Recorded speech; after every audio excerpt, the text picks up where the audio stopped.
You know, fishing a shaky head worm is a deadly way of catching a lot of fish, pretty much year round.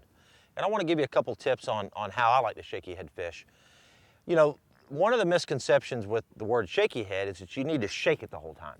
And yes, I do shake it a little bit and pop it along and hop it along, but really, to be honest with you, I don't shake it as much as you think. I really want to drag that bait like I'm doing right now. It's on the bottom, I'm dragging it to me, I'll stop it, shake it a little bit, but then drag it again. I'm not shaking it the entire time, at least I don't. I like to just kind of move it along, and the reason I like to just kind of pull it along like that is I start to feel what's down there. I start to feel a little bit more rocks, or maybe if there's a little bit of grass down there, I feel a little mushy feeling. So I'll move it along, drag it, kind of stop it, shake it a little bit.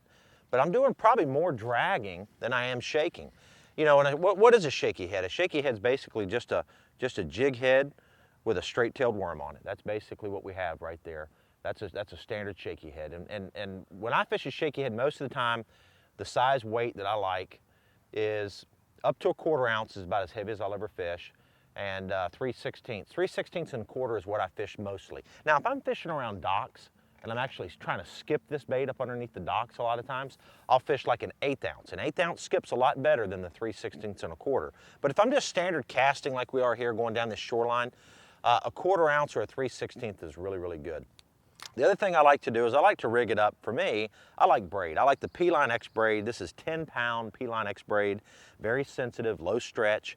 It's just a fantastic line. And I'll match it up with a fluorocarbon leader. This is 100% fluorocarbon P-Line, 10-pound test. I'll tie a double uni knot, maybe about a 5-6 foot piece of leader, and rig that up on my favorite little straight-tailed worm. That's a little bruiser straight-tailed worm, little watermelon seed color. When I'm shaky head fishing, most of the time I'm fishing in clear water, so I like natural colors, your green pumpkins, your watermelons, things like that. I don't fish black and blues too much unless I'm down in Lake Okeechobee or maybe a little bit stained water. But that's basically my shaky head setup. The other thing is, you don't have to throw it on a spinning rod.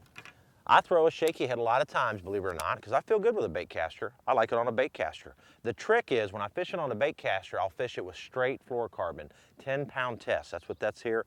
That's a little 1/4 ounce head again, a smaller little finesse worm. That's about a 4.5 inch. The other one was about a 6 inch. So 4.5 to 6 inch straight-tailed worm. And again, the trick is shaky head. Don't shake it the entire time. Make those casts out there and just drag it a little bit and shake it. Drag it a little bit and shake it. I like to target, you know, anywhere from the shoreline out to maybe 10 or 15 foot of water. You get too deep, it's hard to fish it that deep. The other little tip I like to do, and this is a really good one here, this will help you catch a lot more fish. On my shaky head hooks, okay, I like to take that hook and I like to open it up just a hair. I'll bend it just a little bit, okay? Look at that. I've just bent it just a little bit. Now what that does, when I put that hook back in there, allows that hook point to be more coming out, okay?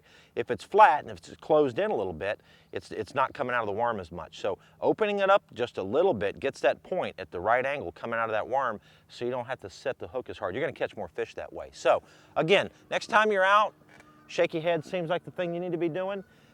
Fish it, you'll catch a lot of fish. And again, drag it, shake it a little bit, try it on a spinning rod, and don't be afraid to try it on a bait caster. We'll see you guys. This slime, this scum right here, that's hot. There's a lot of warmth in that compared to just regular hydrilla or milfoil. That scum provides warmth.